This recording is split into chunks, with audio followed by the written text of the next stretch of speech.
Tigers fans, how are we doing? We have an awesome video today. We have Isaac Issa, the NRL analysis from Zero Tackle and ABC International joining us. So without further ado, let's strap in. If you're new here, make sure you like and subscribe. If you're listening on the podcast, thanks for being here. Leave a review and share it with a friend. That would be awesome. Let's get him in.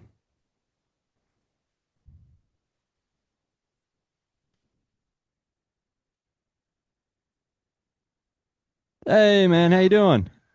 Hey man, what's going on? Oh, not a whole lot. How are you? Oh man, just getting through it all, same as usual. Yeah. I was Yep. hoping, I was hoping this morning would be a little bit smoother in terms of hopping on. So sorry for the delay, but Hey, no, that's I all mean I'm right. keen to be here as usual. Oh, for sure. Well, yeah, man, it's been a few weeks since we've chatted. We've had a Yeah, lot go on. We've lost our one of our 5'8s to you guys, to yeah, Bulldogs. We've signed Tallyn May, Kai Pierce-Paul. We've lost mhm, Buller for about a month or so. And we've got Tallyn May in, which is awesome, and yeah, Latu sure, Fainu in at number seven. So much to talk about today. But before yeah, we do that, if you want to introduce yourself for any new viewers, any returning viewers, kind of who you are, yeah. what you do, and who you go for. We'll go from there. Yeah, absolutely, man. So, you kind of touched on it. Lockie Galvin has obviously made his way over to my team, so I am a Bulldog supporter. But first and foremost, I am an NRL journalist. So, I'm a writer for Zero Tackle, so the guys over at zerotackle.com.au. And I'm also an international producer over the ABC as well. So, I do a bit of stuff in the media space. But first and foremost, my biggest kind of passion is footy and kind of getting the best and most quality news out when it comes to NRL, rugby league, and everything in between. Definitely. And you've had major growth on your social platforms, man. Like every time I check in, like every few days, you're just growing and growing and growing. We're collaborating on posts. Yep. So it's really, really cool to see your growth there and kind of your voice being, exemplified across the NRL community. That's super sick. So let's get into it because I think we have a lot to go over today. I guess Mhm. let's start with our biggest point of discussion right now is one, we've lost Lockie Galvin to Bulldogs. We've had Latu Fainu come through, but now there's talk of Tallyn Da Silva. He's open to negotiate before June 30. There's Yep. talk, he might be going to Eels, possibly the Yep. Bulldogs as well. What do you know about that whole situation? As you've been reporting on it. Yeah, absolutely. So, um, Tallyn Da Silva situation, I don't expect him to be at the Tigers for much longer. I expect him to see out his contract, but the club has essentially chosen Api Coruscant over him and is giving him the opportunity to be a starting hooker elsewhere. Um, Now, there are quite a few teams that are interested in the services of Tallyn Da Silva. You mentioned a couple. Eels are the front runners currently for his signature, as far as I'm aware. They are the favourites. And then you've also got the Dogs that are kind of in the mix. Manly are another club that are probably second to the Eels in terms of Hmm. likeliness of getting Tallyn Da Silva in the club. So those are kind of the three clubs. I've also heard the Knights as well are quite interested in his services. But if we're looking at likeliness, I'm looking at Manly and I'm looking at Eels as probably the two front runners, with Eels the heavy favourites at the moment. So and as many of your viewers would know, and as you would know, Eels are making a lot of moves at the moment. Obviously under Jason Riles. Yeah. Similar to the likes of Cameron Ciraldo in his first year at the Dogs. So, really exciting time for the Eels. Not so much for the Tigers, who are now essentially losing another young star from their club. So, yeah, that looks like all but done. His time at the Tigers is all but done. I wouldn't expect as dramatic an exit as Lockie Galvin. I think he'll finish his contract. But it's not looking like he's going to be a Tiger for the long term future. Yeah, man, I'm feeling the same way. There was hints that Appy may have been going to the Bears. I mean, that still very well Yeah, could be. So I just assume Talon Silva started getting put back on our squad because Appy was leaving, but that just kind of threw the whole freaking club for a loop, honestly. yeah. So what do you think? Honest thoughts? Do you think this is the right move for Talon De Silva? Do you think it's not? What are your thoughts there? Look, by all reports, this is the Tigers' decision. So if we're looking at it from that perspective, I think it's the absolute wrong decision. Api Coruscant is a proven winner. He's a premiership winner. He's an elite hooker, but he's also in his early to mid 30s. He Mm-hmm. doesn't have much longer left at the club. I'd say he's probably got about 3 years max left in him of elite football. And even then, we're already kind of seeing glimpses of him slowing down. So he has obviously been an incredible get for you guys in the last couple seasons. There's no doubt about that. But Tallyn Da Silva was your future. And you have essentially tossed him to the side after, promising him a starting hooker role for a long time. He's stuck around for a long time, expecting to get that starting hooker role. And so the club has essentially said to him, look, you're not getting it. Just look elsewhere. I think it's the right decision for Tallyn Da Silva, who is ready to be a starting hooker in the NRL. And potentially is probably ready to overtake Api Coruscant within the next 12 months. And so I think Coruscant is slowing down. And so I think this kind of next 12 months would have been the perfect time to make that swap. And then let an Api Coruscant go to the Bears in 2027, PNG in 2028. There are options for him. Like you look at what the Rabbitohs have just done with Damien Cook and Peter Mamouzelos. They made that decision, Damien Cook, a legend of the club, but they need to look towards the future, and they made that tough decision. And so I think that the Tigers have shown loyalty in the wrong department here.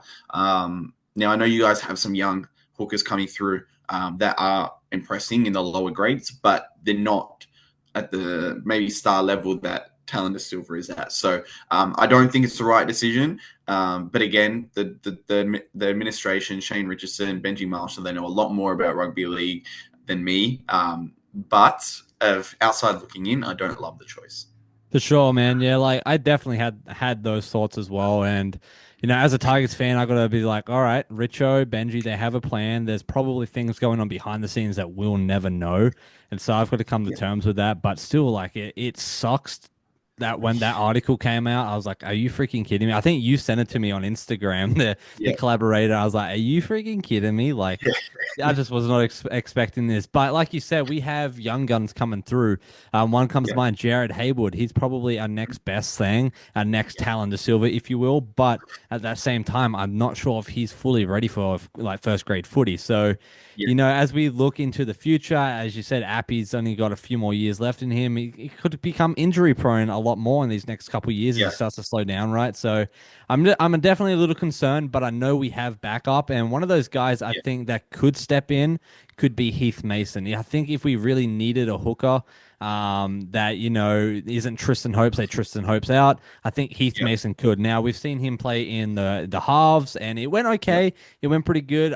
For a young gun, he did pretty well. And now going up against Manly, he's going to be in that fullback position. What are your thoughts on Mason going forward? Do you think, we've extended him, so do you think he has a spot on this starting team long term? And if so, where do you think we'll see him past when Jareem Buller's back? Yeah, so and that's where it gets tricky because you throw Jareem Buller back in the mix, and he is obviously your first choice fullback over Heath Mason. But I view Heath Mason as a fullback. I don't see him in the halves. I prefer not to have him at hooker. I see him as a fullback, and so where you then fit him in this side, I'm not too sure, and I'm worried that we're going to have another Lockie Galvin situation, another Tallyn Da Silva situation where another young gun has to go. Now, the good clubs always have competition for spots, so that's not a negative or a slight on the Tigers. It's actually a positive for the club, and it's not a bad thing by any accounts. I think that moving forward, what the Tigers need to do is invite the possibility of Jareem Buller losing his fullback spot to Jareem Buller. And obviously that then creates a little bit more competition for that number one role. And then we might see the best out of Jareem Buller. We might see the best out of Heath Mason in that situation. But at the end of the day, like, you need star players in key spine positions. And Jareem Buller, while I think he is a brilliant fullback and probably one of your better players, he hasn't brought a mountain of success to the club as of yet. Obviously still young.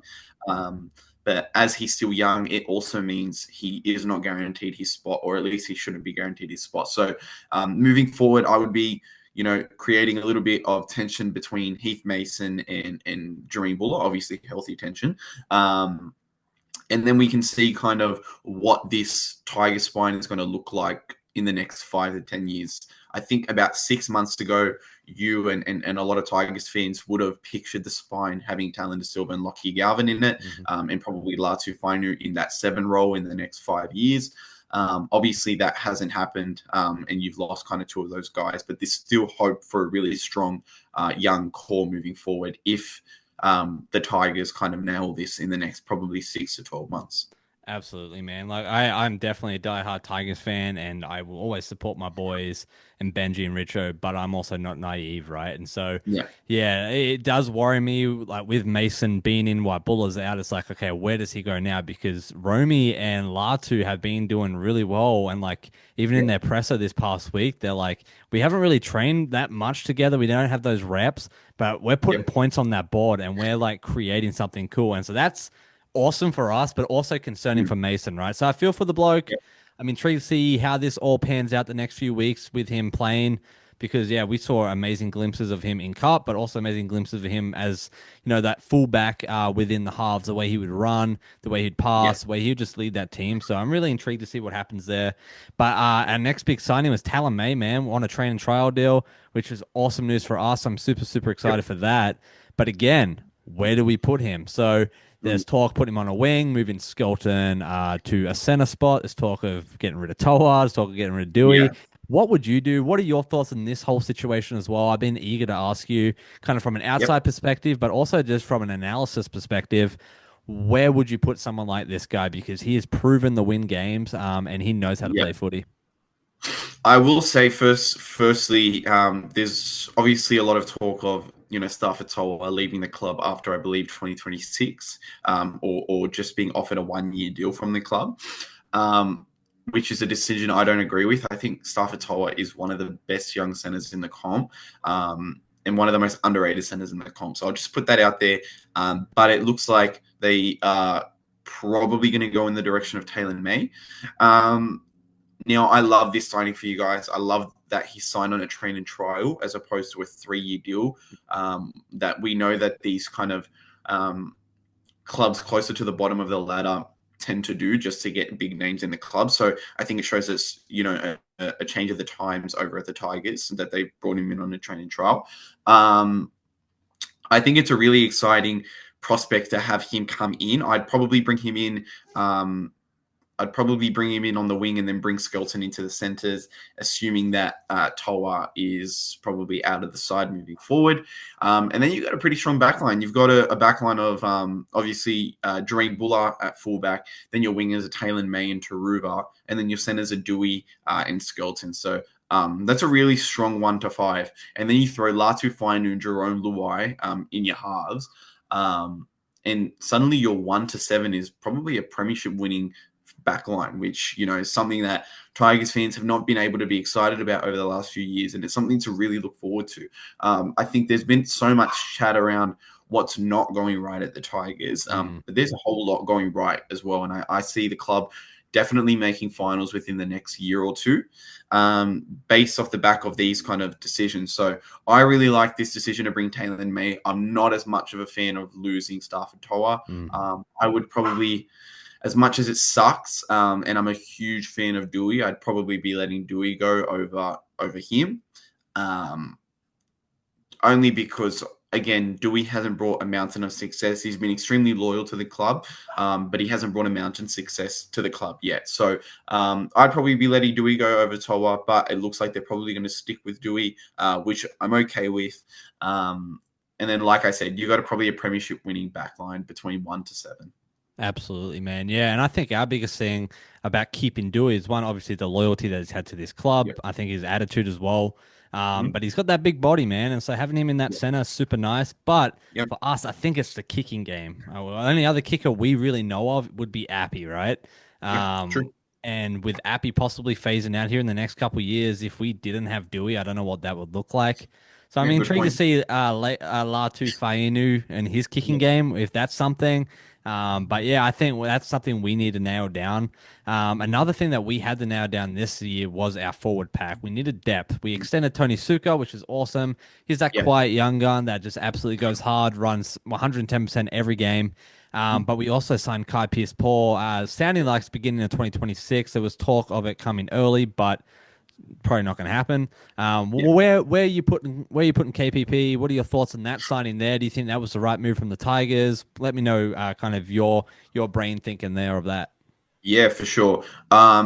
It looks like it's going to be 2026. So the club's only got 4 days left until the June 30 deadline. I don't think they get a deal done in the next 4 days. And I don't think the Knights are keen to make any deals moving forward.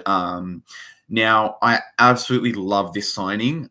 It's probably my favorite signing that the Tigers have made this year, above the likes of Tallyn May. Like, I really like this signing for you guys. I think that he comes in and he slots straight on your edge. I think that he is an elite attacking back rower. And I think that he's going to bring a real different like spark of attack to your side. Probably one that you guys were hoping to get with Isaiah Papali'i a couple of years ago. Mm-hmm. And I think that he comes in and he fills that role perfectly. I think as well the signing of KPP was the perfect utilization of the money you were going to allocate to Galvin. Obviously, he's not getting paid near as much as what you guys were offering Galvin, but I honestly think now looking at the bigger picture, you've essentially got Lockie Galvin 2.0 in Latu Fainu in your halves, and then you've allocated probably half of the money you're giving to Galvin to KPP. And now you've got money left over for Tallyn May if you were to extend past that train and trial deal. So it's super exciting. And like I said, I think he slots straight into your starting back line. In your starting back row moving forward. And I think he's going to be a real important building block for you guys over the next few years. Absolutely. And then your thoughts on Tony Suka? Yeah, Tony Suka, I think, is probably NRL ready within the next year or two. I'm nearing closer to probably within the next 12 months. I really like his game, and as you said, he's not a big talker. He's simply just a guy who goes about his business, which is something I think the Tigers really need right now. I think it's an attitude that's more important than his actual attacking and defensive kind of prowess, which are both elite for his age and for what he's doing in the lower grades. But I think he brings a real tough attitude to the Tigers pack. And I'm really excited to see what he can do probably off the bench over the next probably 12 to 18 months. For sure, man. Now, when you think of the West Tigers, where we're nearing kind of finals footy coming up soon, like these next couple of weeks are going to be the most critical weeks for us as a club because we can technically make the top 8, right? But we got to start winning some games. We're on a 5 loss streak right now, and so when you think of the Tigers before the season started, what were you Yep. thinking? And then now, what are you thinking? Yep. So you'll remember I think it was the first time I kind of came on here and chatted with you. I was super high on the Tigers. I even had them top 4 smoky for next year, and I was locking them into my 8. A lot has changed since then. Um, anyone can make the 8 currently, and I love that about the NRL this year, and it really, really excites me. I'm not as confident that they make the 8 this year. I'm super high on the Tigers in 2026. And I definitely think you guys can make the 8. I think it has less to do with what the Tigers can't do and more to do with what the rest of the comp is doing. Panthers are back. The Panthers have returned mostly back to form, and I expect them to be in the 8.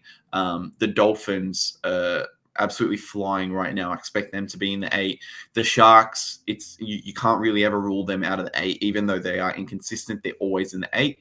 And then that leaves you with 1 spot left because I don't think the top 4 changes. And so that final spot in my top 8, I guess, is up for grabs. But again, I don't know how confident I am that you guys kind of get yourselves through. And that's only because as well, like you've got now Latu Fainu in, who is I always rated him higher than Galvin. I think that he is really, really special player. But he is extremely green, so you kind of need to ease him back into it. You've got Dream Buller out for a month now. He's obviously your first choice fullback. You've got a lot of moving parts at the moment. And so while I think there's a real chance that you guys make the 8, I'm probably shifting my focus a little bit more to 2026. For sure. What do you think we have done well this year? I mean, I know in some of our first conversation, our biggest Yeah, challenge was accepting our mentality that we yeah, are good, that we could actually, go all the way on this. Obviously, a lot of stuff got thrown in between then and yeah. now. But what have we done well? Like as you watch games, as you do reports, like what are some key standouts from some of our players? Yeah, and I kind of already touched on it, and I really want to make it a huge focal point of what I'm impressed with the Tigers right now. Over our last kind of two meetings that you and I have had, I've been super high on the recruitment of the Tigers, and obviously the attitude that's starting to seep through now. But I really want to touch on Latu Fainu. I think he is he's going to be your half for the next 10 to 12 years, if all things go well. I think he brought, like, watching him over the weekend was like, I was so excited for you guys because it's really something that it's very rare that you have such a monumental, kind of historic, kind of transfer in the whole Lockie Galvin thing. It's one of the biggest transfers we've seen in the last 10 years. And it's very rare that you see something like that happen and then you just slot in basically a better or at least an on par young half in Latu Fainu. So I really want to make that clear. Like, Tigers fans, you've got a real good one here. And I've been saying that since he was at Manly, and I'm really excited for him moving forward. As for the rest of the Tigers, I'm really impressed. What I've been really impressed with is the individual kind of growth of probably about 80% of your roster. Seeing guys like Starford Toa, Tallyn May, Gerald Skelton, Taruva and Luai obviously doing their thing. I've been really impressed with how each player has been able to bring essentially their best abilities to this playing roster.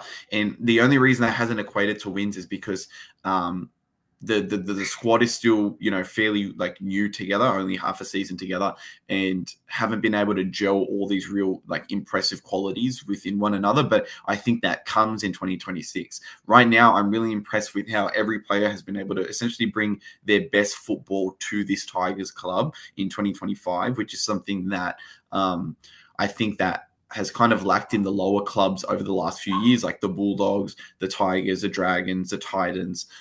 These sides haven't been able to bring the best out of their players over the last 5 to 8 years.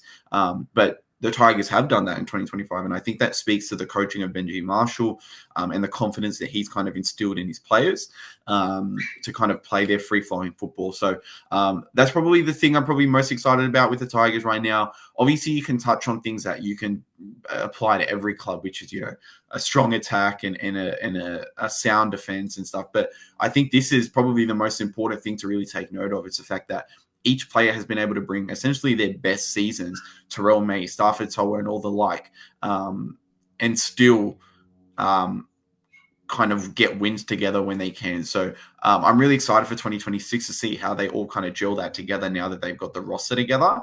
But again, we'll kind of see how that goes. For sure, man. And yeah, I totally agree with everything you said there. There's one thing that you did mention is Benji Marshall's coaching. Mhm. Richo, put out that statement the other day saying like, hey, even if we get the wooden spoon again this year, which touch wood that we don't, Yes. that he's still the long-term vision and long-term plan for this club. So Yeah. what makes you excited? One, I think as a writer, just for what Yeah. Benji is building, but Yeah. two, as a footy fan, like I just personally feel like people are gonna want to be part of this club because what Richo and Benji are building is something truly special. And the Yeah. fact that, the CEO is like, you know what? Even if we come dead last again, I don't care. This guy has a vision. He has a plan. And I want him to be part of this. Like that speaks Mhm. volume to me as a supporter. So, what are your thoughts around that statement and just the whole solidity of the future of West Tigers? Yeah, absolutely. And I'm going to compare it to a club that I obviously know very well in the Bulldogs. Gus said a similar thing of Seraldo in his first year. And as many would know, Seraldo's probably one of the best coaches in the comp right now. He's one coach of the year. And so that's huge raps to give Benji Marshall. He's obviously laid out his long-term plans for Richo and the playing group, and they've bought in. And that's really exciting for the club moving forward. This is a rookie coach who, um, he's coming to a club that is essentially been a basket case over the last 10 years, and he's formed them into a side that has a premiership winning halfback, a premiership winning hooker, um, uh, you know, an origin level prop in Tallyn May. I'm not going to say an origin player yet. Yeah, that's a whole An other thing. origin, an origin level prop and an elite backline. These aren't these things don't just happen by chance. They don't just happen because you've got a lot of money in the cap. You'll look at these sides around the comp, like the Dragons, the Titans, the like clubs like this, the Knights, who have a war chest to kind of offer players in terms of money, and they don't have the pieces that the Tigers currently have. And so I think that the vision is there for all to see. I think that the Tigers are, and then I've been saying it all season, even through kind of the disasters that have kind of occurred in the media. I think the biggest thing for the Tigers right now is that there is a vision moving forward. I will touch on one kind of negative that, like, I'm currently working on a piece for Zero Tackle that I'm hoping to get out in the next couple of days. One thing holding every club back from a premiership in 2025, and for the Tigers, I highlighted their one thing holding them back from a premiership is their inability to avoid controversy, and Mm. so they're always in the spotlight for something, and so I think that that's something that really needs to be worked on over the next 6 months, and that's why I'm not really worried about kind of making the top 8 this year. I think the club just needs to nail these little things that are holding it back, and I think that's a major one. Um, and I think if you guys can kind of go the next probably 8 months out of the kind of spotlight and no dramas coming through, I think that 2026 is going to be an impressive year for you guys. I think it's going to be a huge boost for you guys. And I don't think Richo needs to worry about a wooden spoon in 2025. I think you guys are going to be on the cusp of the 8, potentially in it. But my focus would be to 2026 and nailing down all these kind of 1%ers. For sure, man. Yeah, I mean, we're definitely aiming for top 8 even right now. Mm. I'm intrigued to read that piece because that sounds super Mhm. interesting just from, every club's perspective. But do you think us being in the spotlight, especially for controversy, is how much of that do you think it's actually us, and how much of that do you think it's, the actual media blowing things out of proportion or just trying to Yeah. like hammer our club? Because I don't know, man, like there's definitely been moments this season where we needed to play better, 100%. Yeah. But all of our games that we've lost have been pretty close, other than Melbourne Storm. But there's Yeah. also been a lot of just crappy refing. Like, I'm not gonna lie, Yeah. there's been crazy calls, and that's across the whole NRL. So do you think this is a Tigers need to be better at this, or do you think this is a the media needs to chill out on pinpointing the Tigers? Because I feel like it could go either way. What are your thoughts on that? Oh, absolutely. I think that again, I'm not pointing towards the on field kind of stuff for the Tigers. I think that the officiating in 2025, I think we could probably talk about for the next hour. It's not that it's bad; it's that it's just no one knows what's going on, including the refs. Me as a writer and a journalist for the sport, um, I'll be watching a game, and obviously I'm super passionate about the Dogs, but I'll be watching any game, and I'll have to like turn to the person next to me, and I'll be like, I didn't know that was a rule, and I cover the sport. And so all these things kind of come through, and it takes a lot of the onus off the Tigers and other clubs that are struggling, because there's so much kind of going on right now in the whole officiating space, that um, it makes it really hard for us to kind of pinpoint these negatives on a certain team. Now, my whole kind of maybe argument in terms of the media spotlight and the Tigers is what they're doing off field. Obviously, the whole Lockie Galvin thing's a big one. The Taruva thing with the whole bullying allegations was a big one. The Tallyn May Twitch stream with the whole Blues thing was a big one. You're now bringing in Tallyn May, who, while I'm super excited for his playing ability, unfortunately, his court case and stuff it doesn't look great, and he wasn't found not guilty in that situation. It was obviously just kind of the case was dismissed due to other factors. So there are kind of a lot of things that the Tigers need to work on off the field, because these are things that disrupt the locker room and kind of invite a somewhat of a poison into the club in terms of like media scrutiny and stuff. So no, I definitely wouldn't be pointing to the on-field performances. A lot of the games have been close. I'd be looking towards more the off-field kind of controversies that the club has been known to be a part of over the last few years. And that's what I would be kind of nailing over the next 6 to 8 months.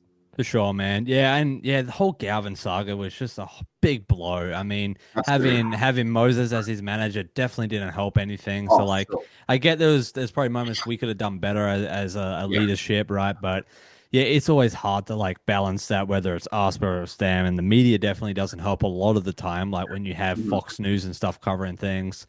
Yeah, So that's why I enjoy Zero Tackle, because you guys are pretty, unbiased about everything, and I look absolutely. to other creators like myself. So yeah, as we wrap things up, what are your thoughts on us going up against the Roosters? What do you think our biggest strength is going to be that game? What do you think our biggest weakness is going to be that game? And who do you Yep. see walking away with the win? Yeah, this is going to be a really good match, actually. I'm really excited for this one. Both clubs are kind of at this weird point in the season where, like, people are kind of. I've seen a lot of reports or in articles and people in the media talking about Roosters potentially winning a premiership this year. I don't see it personally, but a lot of people are kind of talking about that at the moment. I've seen that a lot over the last few days, which has been really weird. But and then obviously you got the Tigers and everything that's been going on with them. I think it's a really important game for both clubs, and both clubs really, really, really need this win. Because the storylines that come out of it are just going to be insane. Like if the Roosters lose to the Tigers, they've lost to the Tigers who've lost 5 in a row. If the Tigers lose again, they've lost 6 in a row, and that's a disaster. So it's a really cool storyline either way, and it's great for people like me who obviously ride on the sport and need these narratives to make a living. So it's really exciting for us. But no, I think what the Tigers need to kind of nail down, and it's what I said before, it's just bringing all these really impressive elements and essentially gelling them all together.